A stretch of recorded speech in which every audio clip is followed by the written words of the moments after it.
It's a destination that has emerged from the desert. You don't control how it grows. A former wilderness where wind and waves dominate. I describe it as simple as Dakhla's paradise, which it is. A place that provokes strong emotions. I decided to change all my life, and this decision is with Dakhla. These are the people trying to put Dakhla on the international map. This is Inside Africa.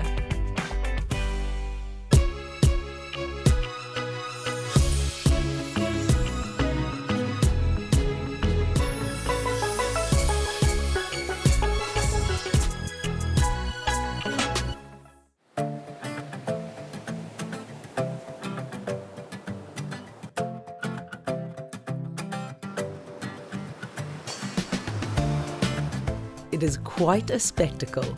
The world's greatest kite surfers congregated in one small place, doing what they do best.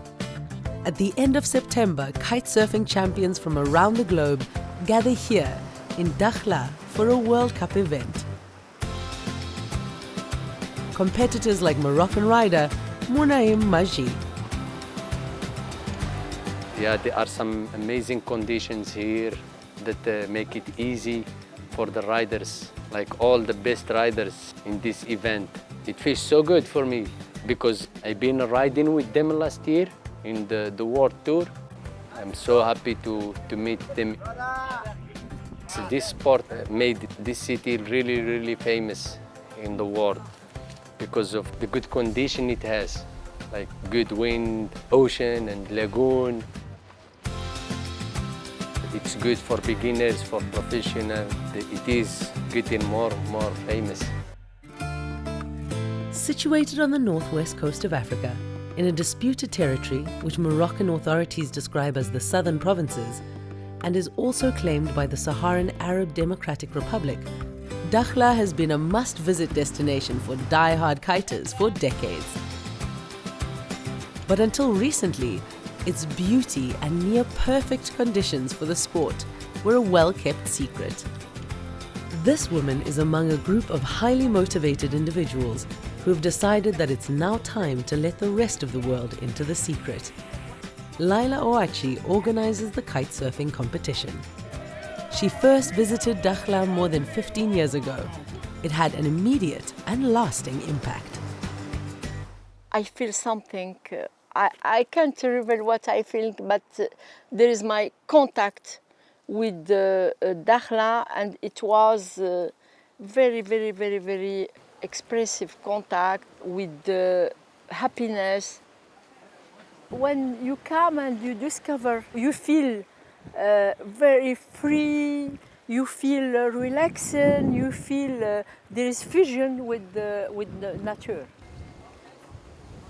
Dakhla now, it's cosmopolitan, it's a lot of nationality. Also, there is some young Moroccan who are coming here, to stay here, to want to work here. For me, it's very, very important to grow Dakhla and to accompany the young generation. She has put her money where her mouth is, investing in one of the many new hotels that are springing up in the area. It is La Crique. It's my first investment on Dakhla, and it's an amazing place. You see this area and this grandeur about the lagoon. We have a fusion with nature, and when we are here, we think we are alone on the world.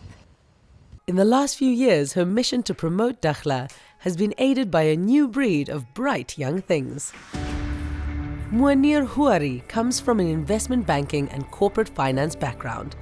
When it comes to this region, he is thinking big. My first visit, I was very impressed, especially the landscape.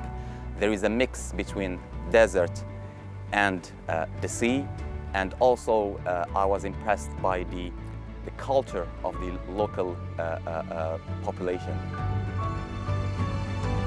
The weather is really nice. You can see all the potential that this region has to offer in terms of renewables.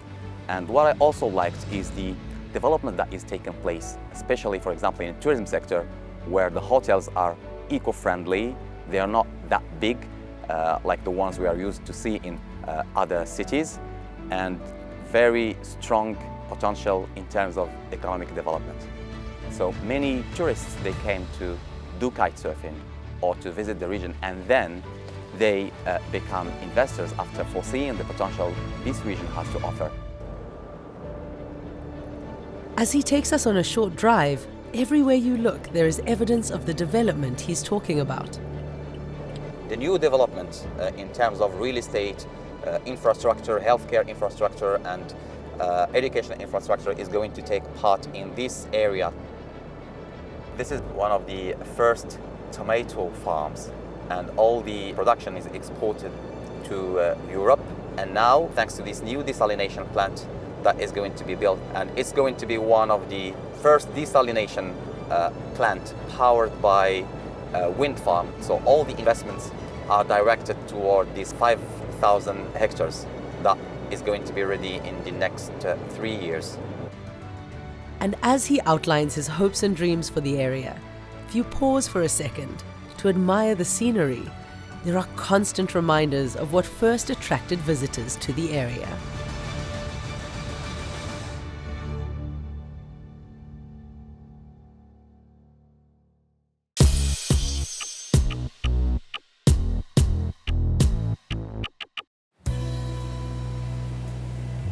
Late September, and elite kite surfers have gathered in Dakhla.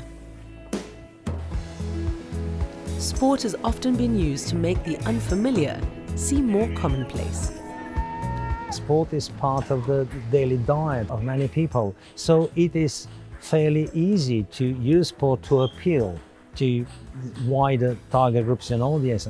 It's a currency we all possess and we are willing to use. We share emotions.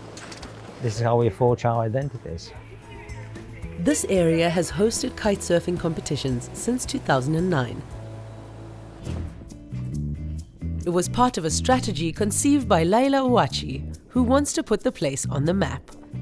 While she loves the sport, she's also aware that Dakhla needs other attractions. When we are in Dakhla, it's not only kite surfing. There's oysters. It's the best place for the oysters. We have a lot of aquaculture near the lagoon. You can test it, these oysters. It's very small oysters. Just now they take it from lagoon. You can't visit Dakhla if you don't taste the oysters. Oyster farms are just one of many new initiatives that have been introduced locally. All of them are dwarfed by a mega project. A massive port.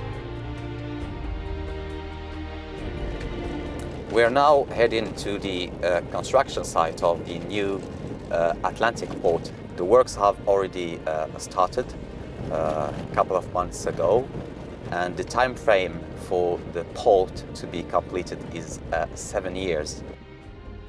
Munir is responsible for trying to attract investors to the area. He believes that the port can be a game changer.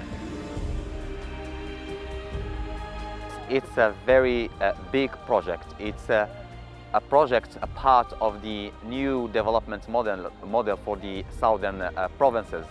This port has 3 main components: one trade port, one fishing port, and one shipyard port.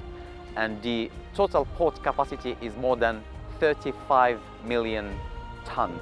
The importance of this port is that it will allow the region to play a key role as the main gateway to Africa and the exchange hub between Africa, Europe, and America. We also link to this port, we will have an industrial and logistic zone of 1,600 hectares, allowing different kinds of industries to take advantage of the port and to leverage the competitiveness of this company to export to the West African markets, so to the other African countries. It's a crucial part of the overall development of Dakhla. It fits perfectly with the other developments. When we're talking about renewable energy, so all the industries that are going to be set up here are going to be powered by a green energy. Once completed, the port could transform Dakhla and the lives of those people who live there. Until then, there's still plenty of other ways for people to enjoy themselves. One of the most popular locations here is run by a former Olympic windsurfer who competed at the Sydney Games in 2000. Nowadays, he runs a surf camp that is off the beaten track. We do here windsurfing, kite surfing, wing foiling and surfing. Even my guests, they come since 10 years. Even in 10 years, they say every year we don't, on the road, there are more things, more houses, more people in Dakhla, more planes. So even for European, when they come here, they say the evolution goes fast. Yeah, it's either you want things only for yourself or you want to share. Moroccan, we want to share things. Of course, I like to be always a little bit more isolated, a little bit far away. And if there is more people here, there are other nice places. Dakhla is changing, but some constants remain. The wind and waves that first brought inquisitive visitors to the area.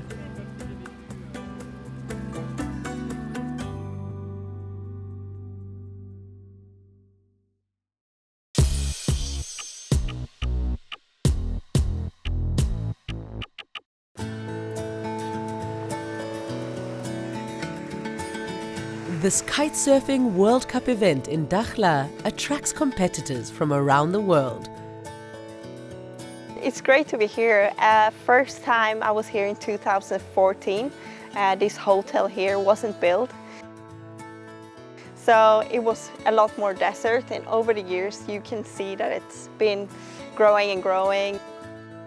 You have also a big lagoon here close by, and it's great for beginners, but also for advanced people. Dakhla has so much to offer, so many different levels of kiting, and world-class waves. Organizers hope that her thirst for knowledge and adventure will be shared by people with an interest in the sport and travel. They also hope that the event can be used as a marketing tool for the region. It is a tried and trusted method. Sport has always been used both as a pastime activity, for entertainment, for bringing communities together, but also for asserting national identity. Obviously, the health benefits of sport have long been established, and more recently, the promotional benefits of sport. And if you look at the national sport policies of many countries around the world, you will see that sport has been identified as a major vehicle of reinforcing some of those benefits of national mobilization, putting the country or the place on the map. Many visitors to Dakhla are immediately caught up in the sporting culture. A man of the water, Rashid Rusafi was one of the first people to discover the area's potential. Well, I discovered Dakhla, I was like 15. It was in the 80s. It was not that easy because it was far. It was a period a bit difficult for this part of the region. But I found a way to come. The only images I had at this time, it was the magazines. The only places with the nice watercolors and with the white sand. But I came mainly for wind, water and waves. The water is good, the temperature is good all year. You don't control how it grows. You just wanted to make, the place known for some profession. But now Dakhla brings not only surfers or kite surfers, it brings normal, regular tourists, then they realize they can discover other places.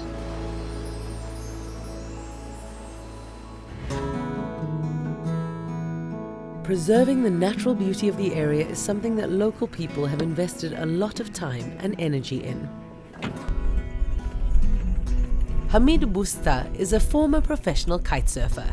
He is a vocal and active environmentalist. We are the one in charge of the lagoon to make sure that there is no rubbish in the lagoon and to make sure the wildlife of the lagoon is well protected. Hamid's work involves partnering with local hoteliers. and asking them if they can help in the conservation work. Très bien. You good? Excellent. Perfect. Do you have a free boat for us? Because we got something to spot.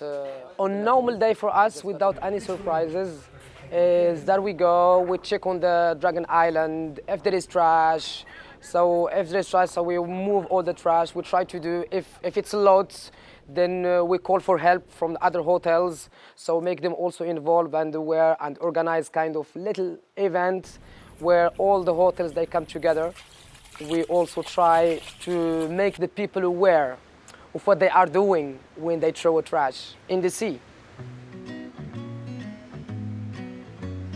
When things start to be complicated, I go to the sea and I'm feeling better. And I feel that the whole world is feeling much better. I don't imagine myself being somewhere else except Dakhla.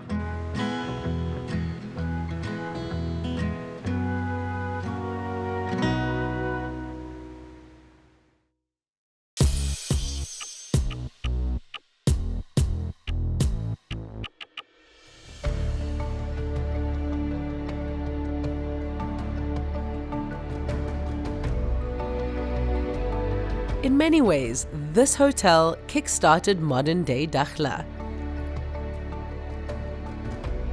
When it opened in 2008, it was an immediate hit, and it continues to attract a kite-surfing crowd. Murad Zouawi is an architect who is responsible for many of the city's hotels, including this one, Dakhla Attitude. Je suis arrivé à Dakhla en 2004-2005. I arrived in Dakhla in 2004-2005 at the invitation of a friend. We discovered this place together. It was a moment of great emotion, since I consider that this place, Dakhla Attitude, like a small paradise on earth. Un petit paradis sur terre. On a l'eau, on a le ciel, on a le sable. We have water, we have sky, we have sand, we have dunes, we have land. We have everything. And this is where all these elements meet, and it is absolutely wonderful to work in this setting. He is passionate about the environment he works in and has, to a certain extent, helped create. Over the past decade, the change has been dramatic. We couldn't believe our eyes when we saw the plants grow. We didn't know they could grow like that. Look at these 10-year-old plants. Their size, their color, their appearance.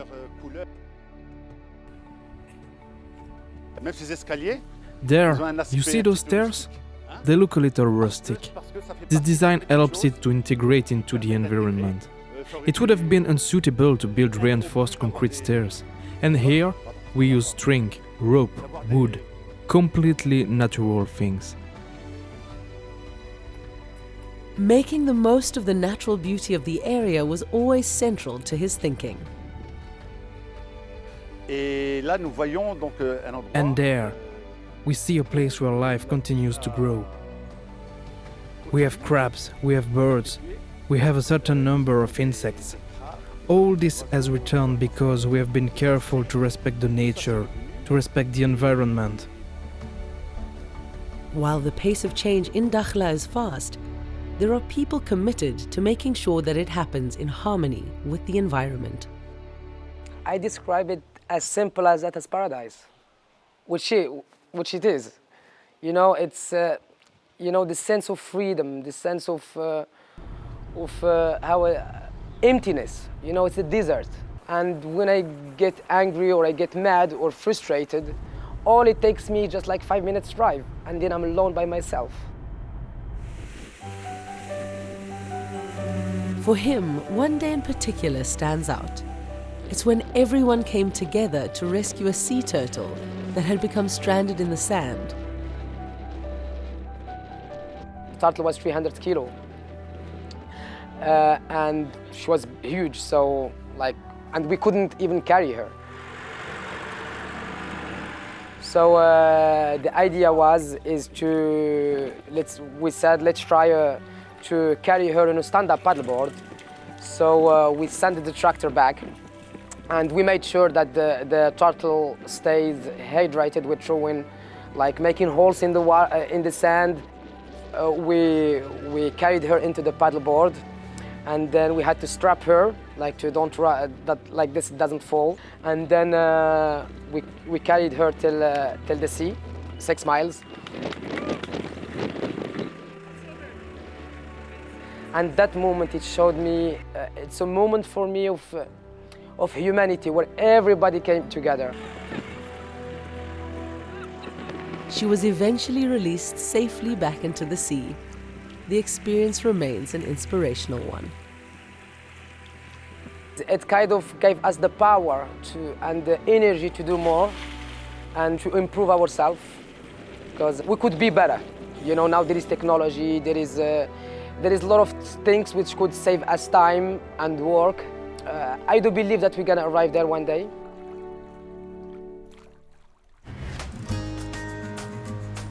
Back on another stretch of water, the competition was heading towards its climax. In the women's event, France's Capucine Delanoy claimed top spot. I give you the Queen of the Desert, the champion of the TK Kitesurf World Cup. The beginning of the competition was a little hard. I struggled to get in like mentally, but then when I was in, just like I went with the flow and it was great. Yeah, I really like this place. Also last year we had a competition here and I had to share the first place. So it was like, you know, I had like some unfinished business here to end. And well, now it's done, I won, and I'm really happy about it. The men's final was similarly hard fought, with Australia's James Carew emerging as champion. Out of Australia, the Aussie, James Carew! The conditions this year are just insane. I mean, as you can see, the final was ridiculous. And yeah, it's actually really good to be here, just trading with the guys and really pushing the limits of the sport and fighting it out. Yeah, I mean, it has some of the longest waves in the world. That's definitely the best part about this place. It's pretty rare to get, you know, 15, 20 turns on one wave. And just like, it's like butter. Yeah, the conditions are just insane.